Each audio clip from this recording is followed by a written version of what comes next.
Good Monday, everyone. Can you hear me now? How's everyone doing? Jonathan, always first in the chat. Should be better now. All right. How is everyone doing? We doing good? We're just fully into September. NFL started. Sunday was there was some good games on Sunday. You did email me. I'm trying to remember your first name now. It's killing me. Because I try to remember everyone's names that tunes in. Hold on one second.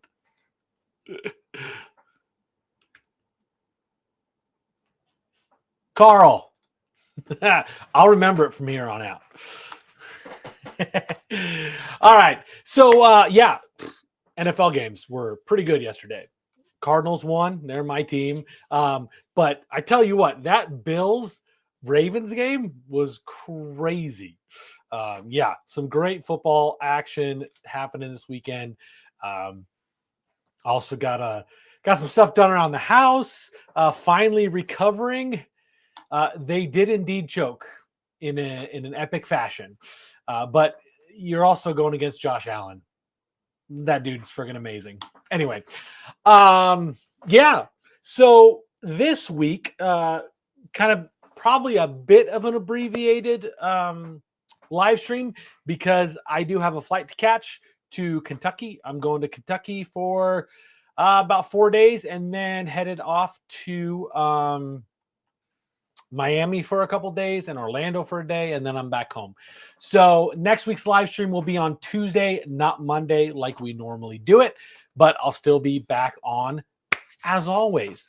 So this week, if you've seen the title or you've seen the thumbnail, you know I'm going to talk about graininess again. Now we've talked about it before in a live stream. I kind of covered it like multiple, like what kind of causes it, and what can be done about it, and a couple other things around the graininess piece and kind of as a holistic look. Today, we're going to talk about how I reduce graininess when I'm profiling in Digital Factory. So this video is going to be, or this live stream is going to be a little bit about profiling, but also helping you guys understand how your equipment's working and how Digital Factory behaves with your DTF printers, specifically with Digital Factory. I was in a shop on Friday. Jason, I did see your email. It's been a little crazy. I'll get back to you on that. So how do I deal with graininess? So I was at a shop that was using, on Friday, that was using a Coldesi printer. And they were using Print Optimizer, which is Coldesi's OEM version of Digital Factory. It is still Digital Factory. It just says Print Optimizer on it. And Coldesi paid money to have that name on it. Same thing with DTF Station. Their DigiRip is Digital Factory, just rebranded for them. So one of her big pet peeves with her system was really bad graininess. And we did switch ink out. She was using Coldesi ink. I switched her over to DuPont and we profiled the equipment. And the graininess or the reduction of graininess was nothing short of dramatic. Now, I was a little concerned when I was building the profile out because all of the scan charts had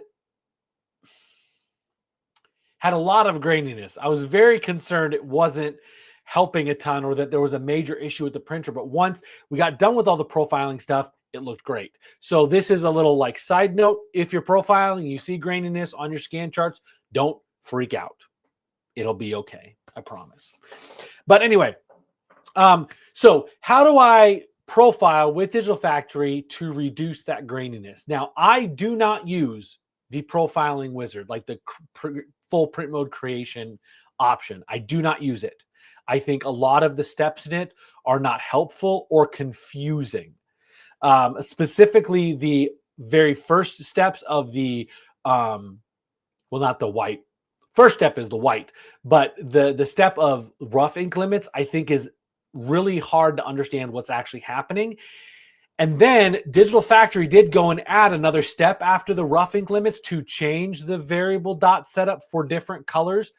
But the way that they have it set up, you'd have to like print a whole bunch of different things. And it seems to be a little tedious the way it's set up in their automated wizard.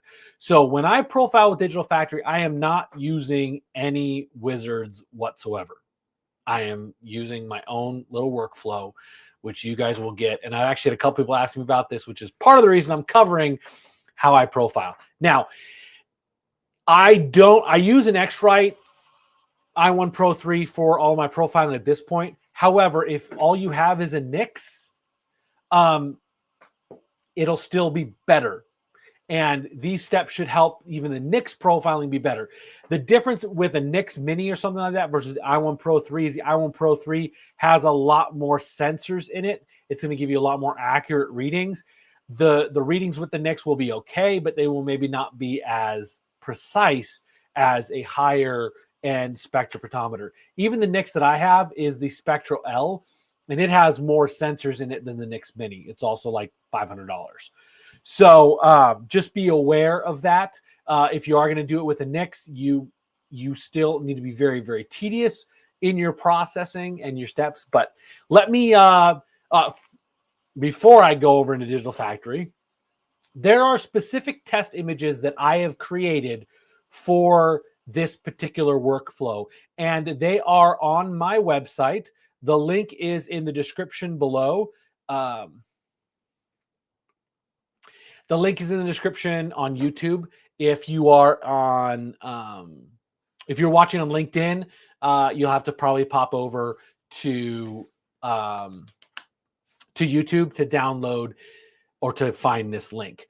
But this is a dot size and graininess test images. And what these images are, they are a CMYK based PDF.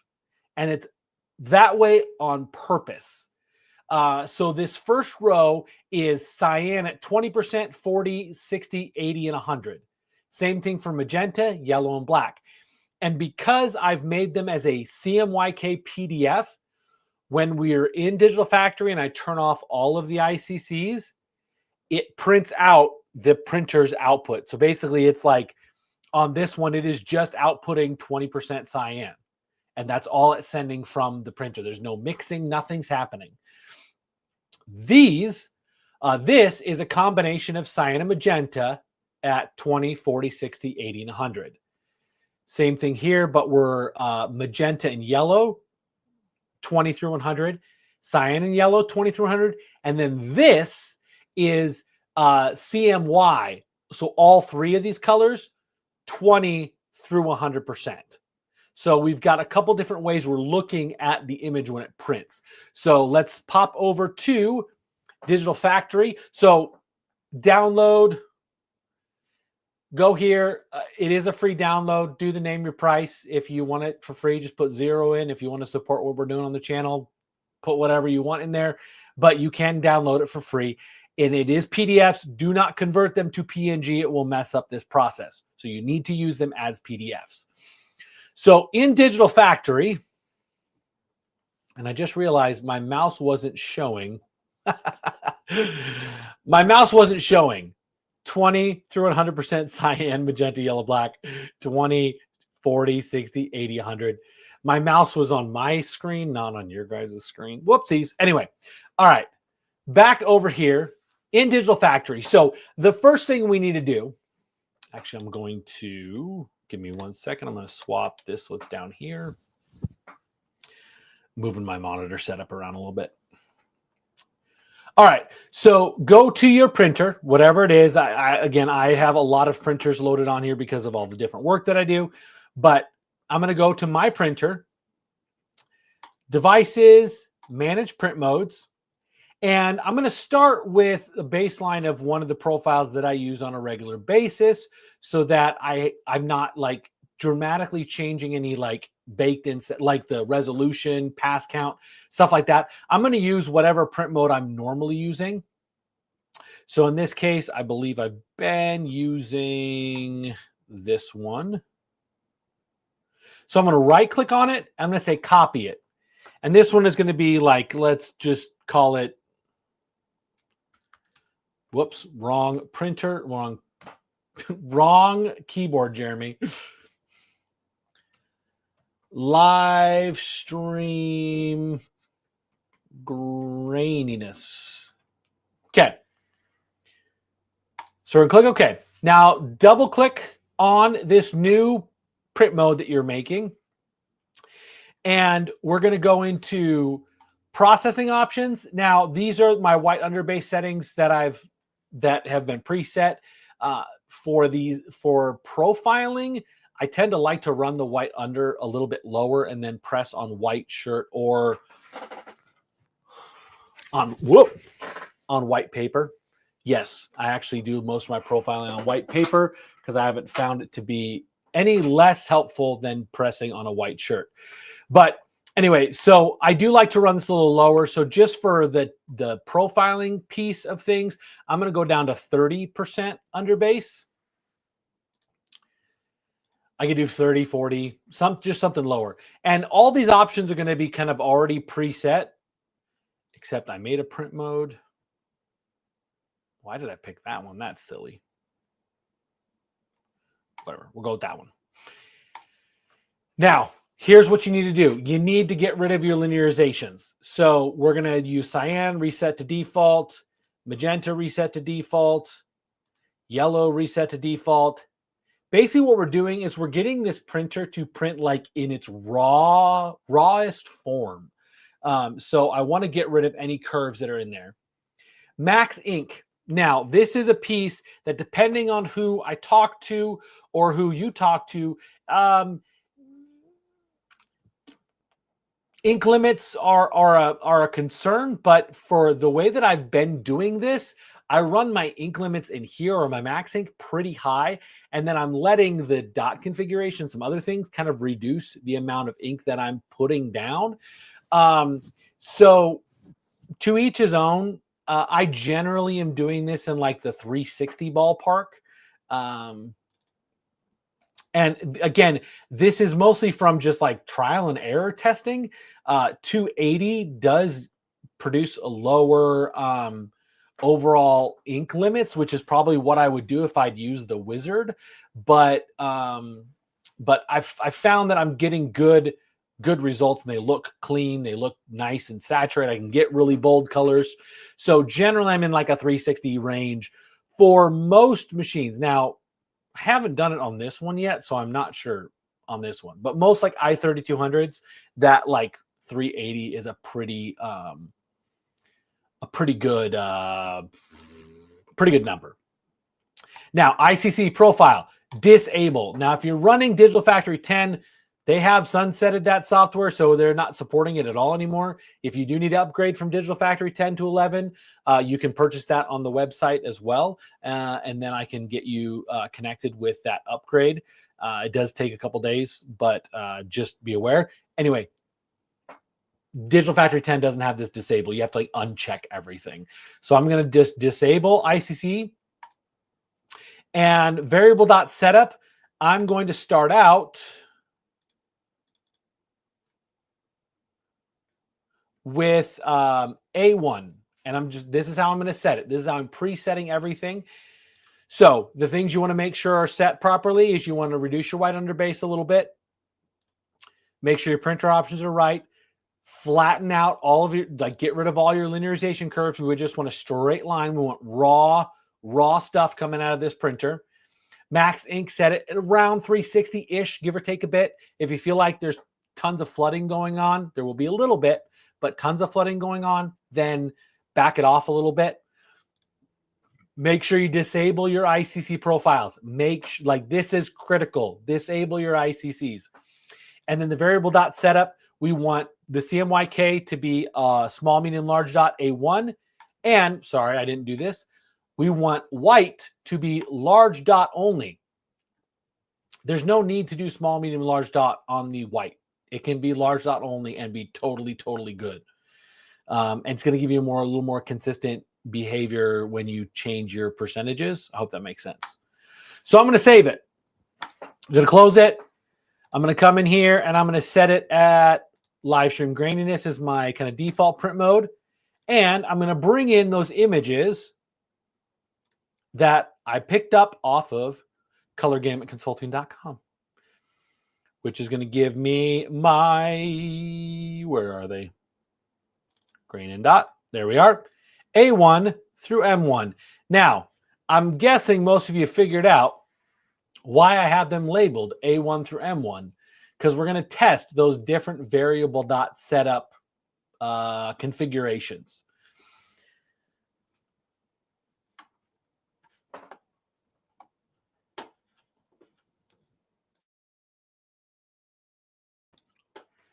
I did not want to blow your eardrums out. Okay. So A1 is already going to be preset.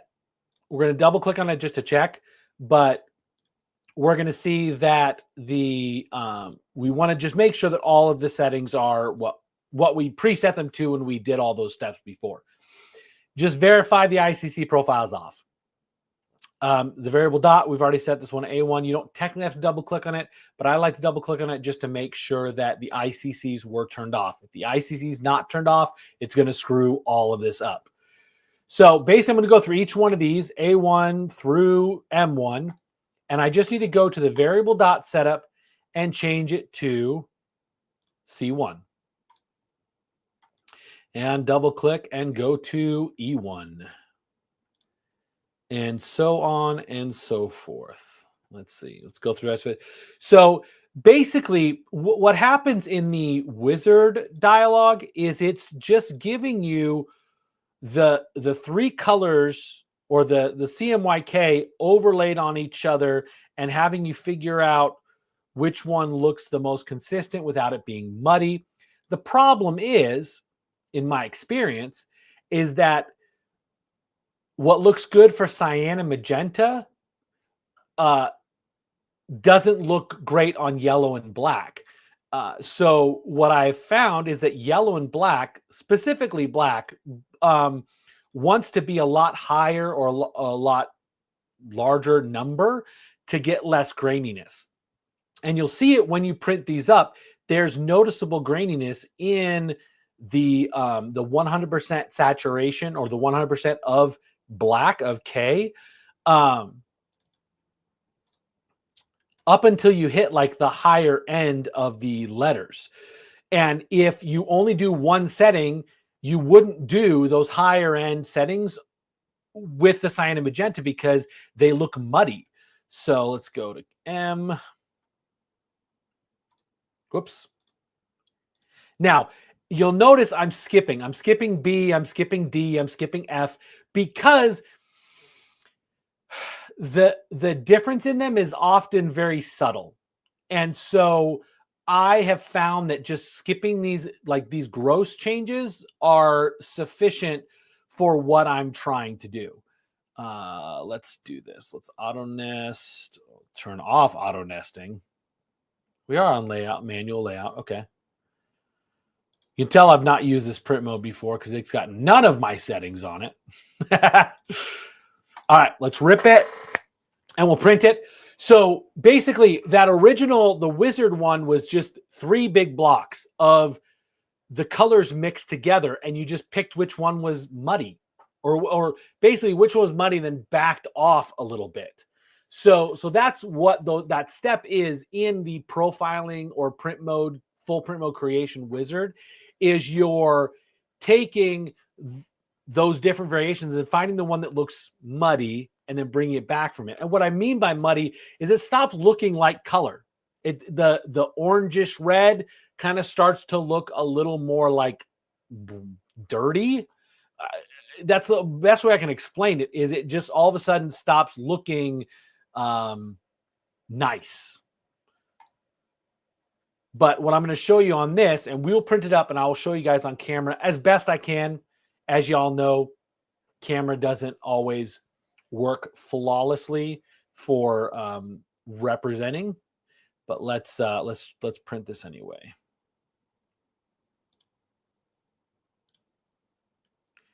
And where did it go? Did I not save it in that file? I gotta love it when I save it in a weird place. Way to go, Jeremy. Let's try that again. Unless I can find it. C1. Huh, I don't know where I put that, but there it is. All right, wow, that's a really high pass mode. All right, we're going to get printing on that. And on this particular function, I really don't need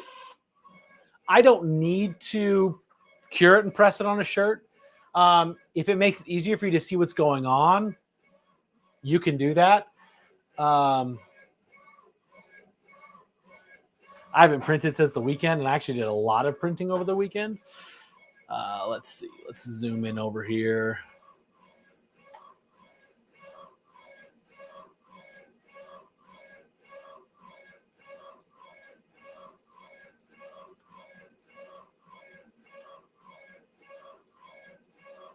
There she goes. She's a printing. And obviously your resolution is going to affect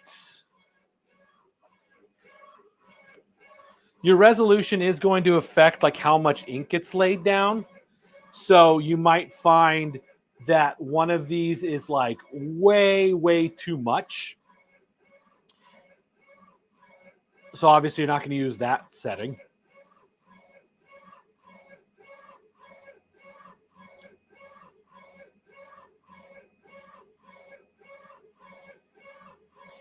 But by using the PDF and using or turning off all of the ICCs, we are effectively just controlling the actual output of individual channels on the printer. And that's why we do it this way, is because I want to see, without any kind of filtering, without any kind of overlaid, nothing, what is this printer outputting? And I discovered this when I was trying to address the graininess on Mamaki printers. So this is kind of where this came out of. And then eventually I found out that it worked across the board with other printers as well, not just on the Mamakis.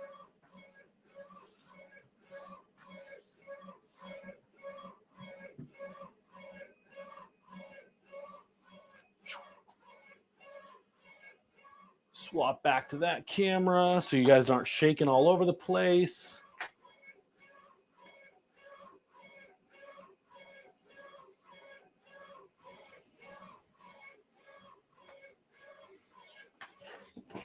And I gotta find my scissors. There. Okay. As I said, I'm not going to cure this at all. It's almost done. Oh, by the way, one thing I found out by doing a bunch of printing over this last week, I did actually a lot of printing last week, more than I have ever printed on this thing. And I found out that I used to say it only ran at 30 square feet an hour. I was running 52 square feet an hour. So this thing is not slow by any stretch of imagination. I mean, it's not fast, not 8-head fast, not 12-head fast, like some of the stuff that's out there. But it is quite a bit faster than I thought it was.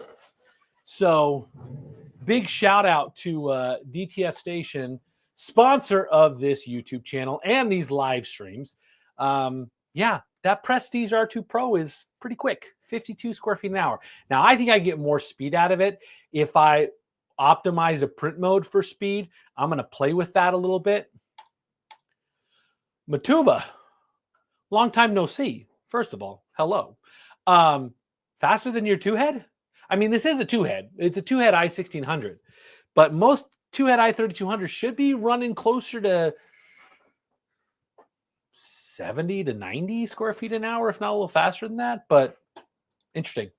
It's definitely way faster than the Mamaki TXF 150. That's for sure. All right, so here's our images.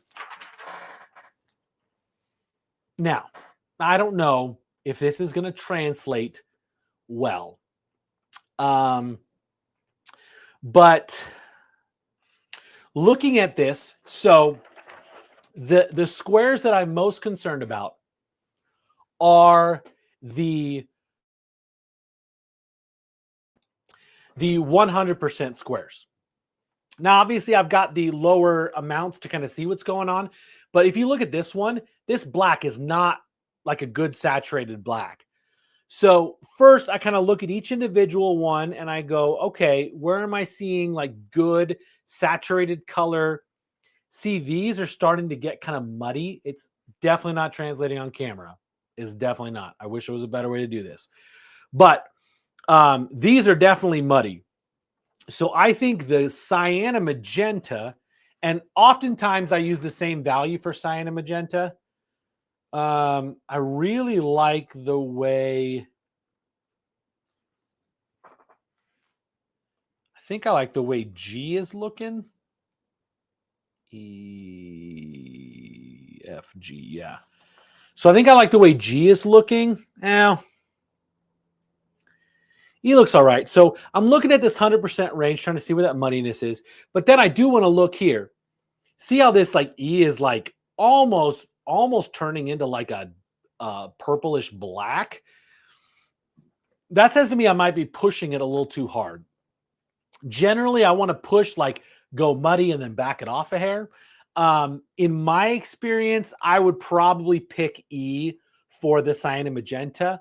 Yellow looks okay. Yellow is the hardest one to see, but what you can do is look over here and the ones that have yellow mixed into it. So this one and this one, neither of these look bad. Those look pretty good. They're starting to get into the muddy territory, but they're not there yet. I is right there getting, M is not good. K is not good. So this is how I analyze the yellow color. Is I say, how does it look mixed with the teal or the cyan and magenta? So I'm going to put the cyan and magenta at E1, and I'm going to put the yellow probably at I1, and the black, I actually really like M1 on the black. And you will see some graininess in some of these other like lower amounts, but it's very obvious when you hit the 100% when the graininess kind of goes away.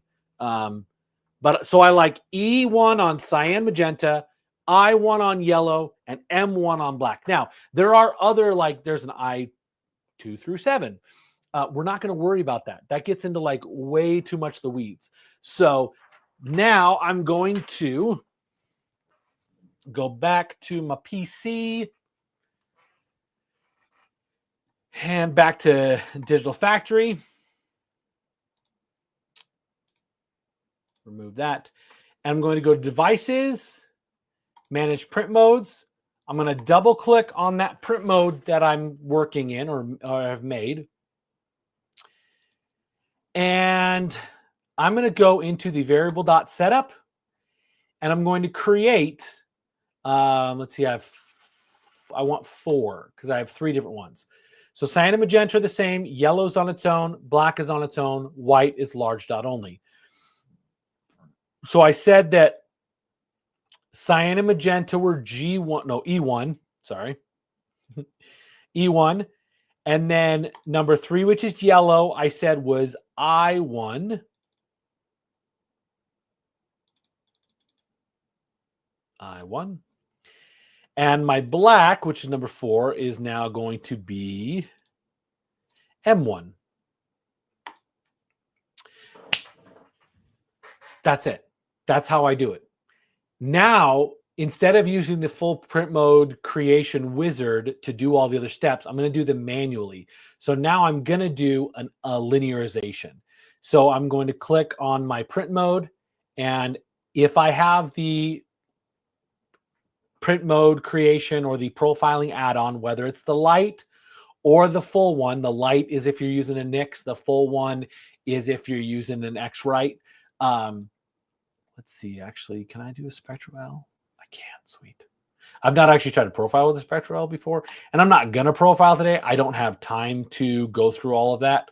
But this, you basically click on the calibration step, and you're going to print your chart. And it's going to use those variable dot settings that I created to print out this linearization chart. And that is not a lot. 1, 2, 3, 4, 5, 6, 7, 8, 9, 10, 11, 33, 34, 35, 36, 37, 38, 39, 40, 41. Okay, so that is by increments of 10. I don't love that. Probably because I picked the next spectral. The other ones have more options, but basically, I'm going to do this. I'm going to scan my linearization data in. Then I'll start my measurement. I'm not really connected, so it's not going to do it, but I'm going to scan each one of those. I'm going to hit next. It will have data here, and I want to use the G7 curves. So the data here will show up on what I scanned. It will show me all my curves, my linearizations. Hit next, and then finish. Now, to create my ICC, I want to click on the calibration, and I want to click on Create ICC. I'm going to print these charts. And again, with these charts, you want to print them, powder, cure, press them on a shirt, and then you're going to scan them in. Let's see, how many pages we got of this? Just one page. Interesting. I've never seen what the workflow is for the Spectral L on this software. I think the Nix Mini actually has more charts, more swatches, which is actually kind of crazy. Let's delete this real quick. I just want to see what's going on with it. Yeah, just one chart, 8x11, 88 swatches. I mean, I think that's what the Nix Mini does, is 88 swatches. But so I'm going to print this, powder, cure, press it. Here's where you guys are going to see a big difference in the quality of the ICC. If I'm only scanning 88 swatches, that is not a lot. This is why not only is the scanner technology better with the Nix or with the X-Rite, sorry, it also it gives you more charts. And part of it's because this is manually scanning each one, whereas with the X-Rite, you're doing if you're manually scanning, you're doing a slide across it. So obviously, the more data you have on your ICC or in your ICC scan, the better it can create the algorithm to create all the other colors. So I'm still going to be in the camp of it's better than nothing. But if you're really passionate about getting your color better, you probably need to do something more than just the Nix. The Nix will get you in the ballpark. But it's not a perfect solution by any stretch of imagination, mostly because you just only have 88 swatches here. When I'm doing like with the X-Rite, I'm usually using closer to like 1,500 swatches. So just be aware of that. But you scan it into it. Let me go back here and see if I can see if it'll let me go next. Yep. So when you scan everything, you hit next. You want to use the inkjet setting. You want to leave all of this stuff. And yes, I know there's an option for DTF, but I think inkjet settings are actually better for a good, clean, robust profile. So use inkjet setting. You will see a max ink value in here. You will see a black point found and a gamut, some other information here. Obviously, there's nothing in there because I haven't scanned anything. But these are the settings that you want to use. It's actually the inkjet defaults. It's actually great. And then next, and then in here, and if you've watched any of my videos before, you know I don't like sRGB. So here is where you can add Adobe RGB 98 and Coded Grackle 2006. These ICC profiles are also available on my site to download. They are free, or you can just donate a little money to support the channel and what I'm doing here. But we want to turn on all the check marks, make sure they're both set at Adobe 98, because this first one is for vector images. This one is for raster images. So there's actually two different handlings that Digital Factory will do You also want to apply ICCs to grayscales. And then on this little drop down, we want to use relative colorimetric and black point compression. And relative colorimetric is going to keep everything that's in gamut, it doesn't move those colors. And everything that's out of gamut, to move them into gamut, it uses an algorithm that makes it relative to the other colors around it. If I used absolute colorimetric, it would move, or perceptual, it would move everything. Like even your in-gamut colors, it would move them. So when you're printing a color that is possible, it's in gamut, whoops, sorry about that. If I use a different rendering intent, it could move those colors. So relative keeps everything that's in gamut where it's at, and then moves the colors relative to each other.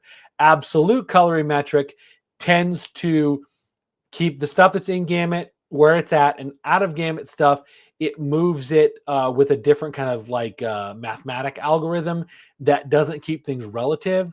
So it might be good in some situations, but for the most part, what you guys are going to be doing, use relative colorimetric and black point compression. So now that I've saved all those, make sure I saved that one. I couldn't remember. And I click next. And it creates my ICC. And that's how you do it. And then you print, and you will find that you will have less graininess than if you had just used the standard wizard that is in Digital Factory. So using those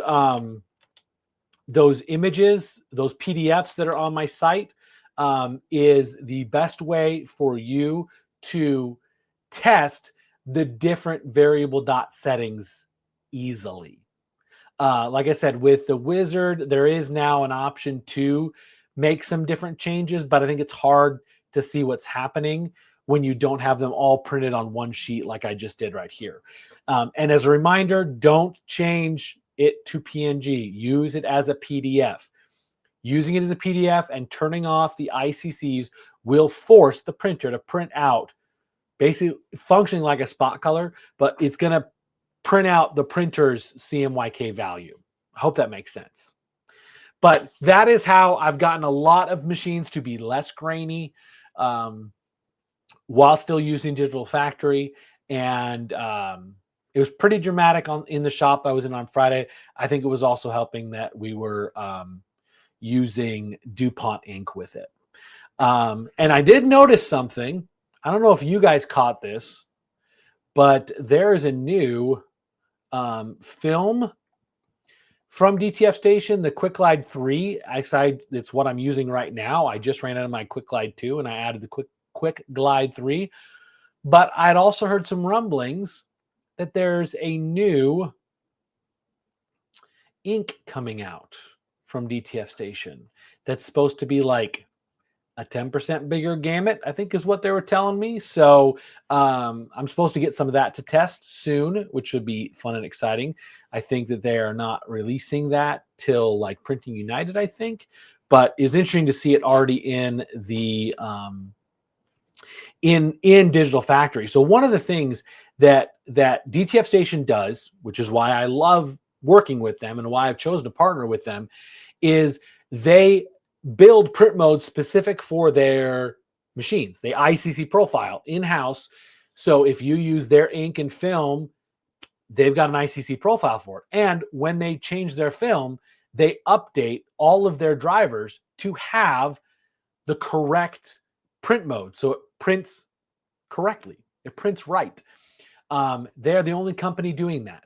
So when they do make an ink change, when they do make a film change, they are updating their drivers to have the appropriate correct print modes.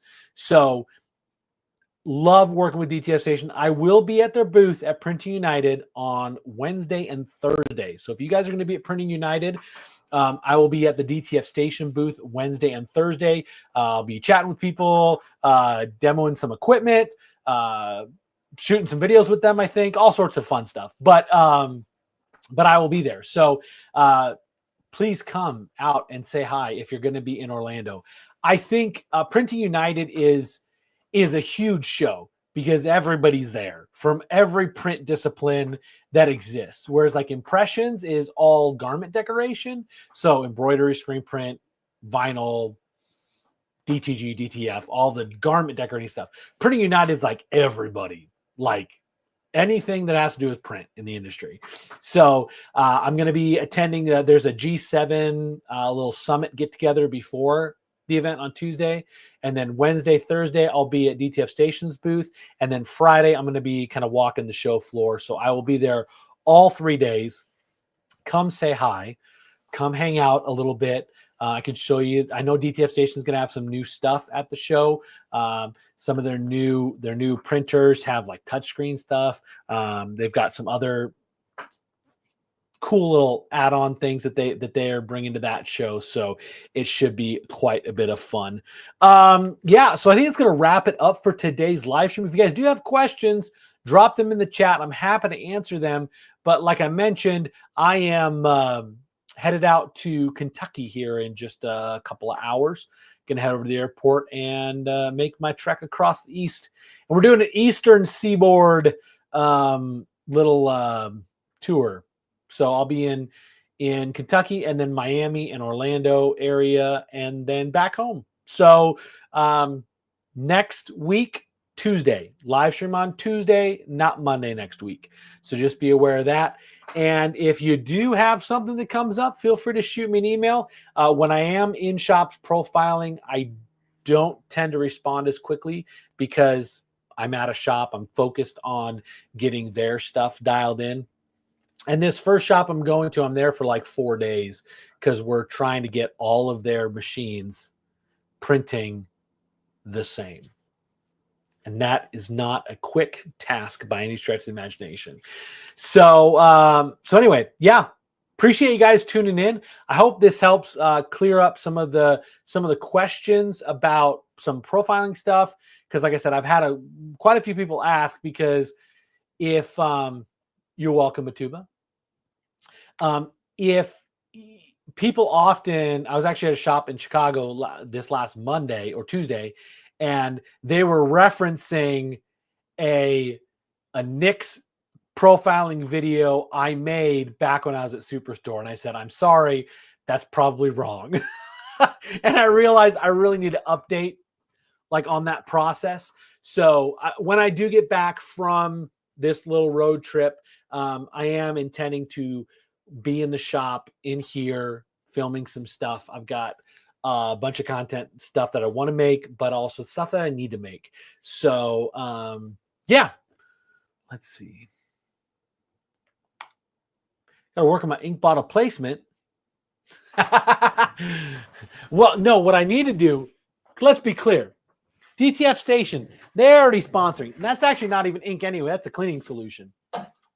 There. Is that better? But then, Estevan and I are in the back right now. Honestly, like, DTF Station's already sponsoring. What I need to do is get Diet Dr. Pepper to sponsor my live streams. That would be great. You're welcome, Jonathan. Yep. Most of the time I'm placed pretty well, but it was a little chaotic. This I literally just brought back in. It was in my garage because I brought it home from. Oh, I didn't even tell you guys what I did. Oh, and I did. We did I forget who I have conversations with.